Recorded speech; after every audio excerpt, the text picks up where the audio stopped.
मुख्यमंत्री पुष्कर सिंह धामी ने पिछले दिनों उत्तराखंड में यूनिफॉर्म सिविल कोड लागू करने की वकालत की है। उन्होंने कहा कि प्रदेश में नई सरकार बनते ही इस दिशा में कवायद की जाएगी। सीएम के इस बयान के बाद से राज्य में सियासत गर्मा गई है।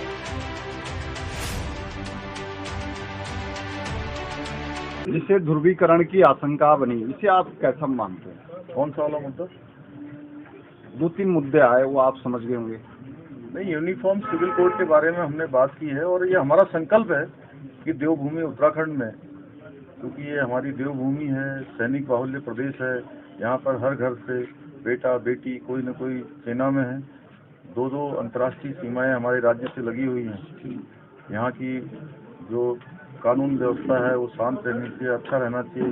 ये गंगा का प्रदेश है और आध्यात्मिक रूप से, सांस्कृतिक रूप से एक धरोहर है हमारे उत्तराखंड के अंदर।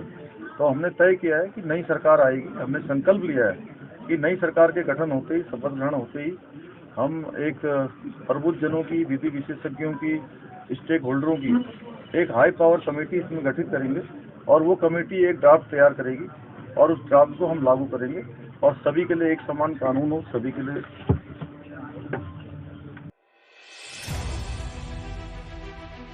दरअसल कांग्रेस के वरिष्ठ नेता पूर्व कैबिनेट मंत्री हीरा सिंह बिष्ट ने कहा कि मुख्यमंत्री ने अपने अधिकार क्षेत्र से बाहर की घोषणा की। यूनिफॉर्म सिविल कोड लागू करने का अधिकार केंद्र के पास है, न कि राज्यों के पास।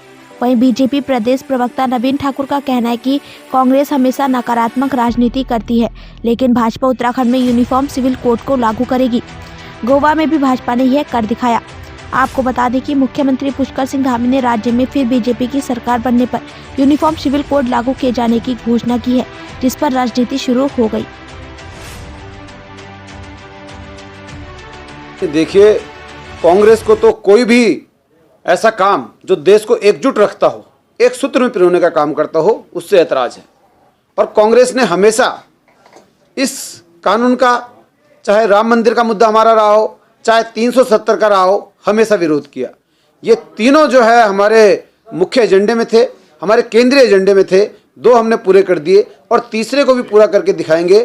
कांग्रेस निश्चित रहे, जिस प्रकार हमने राम मंदिर का निर्माण प्रारंभ करा दिया, जिस प्रकार हमने 370 हटा दी, उसी प्रकार हम सिविल कोड भी जो है लागू करके दिखाएंगे। हमने गोवा में लागू किया है, उत्तराखंड में भी लागू होगा और सरकार के गठन के तुरंत बाद हम एक हाई पावर कमेटी का गठन करने जा रहे हैं, जिसमें न्यायविद होंगे और निश्चित तौर पर वो इन सारे बिंदुओं को ध्यान में रखते हुए हम उत्तराखंड में भी इसको लागू करेंगे। मुख्यमंत्री सिविल कोड उसके जुरिडिक्शन से बाहर है।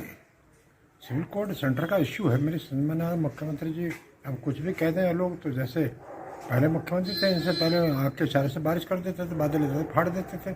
ये कुछ भी करने को तैयार है। जो कहते हैं आज पहले टाइम उत्तरकाशी में छीन नहीं आई, ये कुछ भी कहते हैं, इन्हें कोई मतलब नहीं। मतलब कोई गंभीरता नहीं, कोई सीरियसनेस नहीं है। तो स्टेट का मजाक बना के इन्होंने रख दिया। तो मैं नहीं समझता कि किस तरह की बातें क्या करते हैं, क्या नहीं करते हैं। ब्यूरोक्रेट्स को पूछ लो, अगर नहीं नॉलेज है तो बड़ी चिंता का विषय है। हरीश रावत ने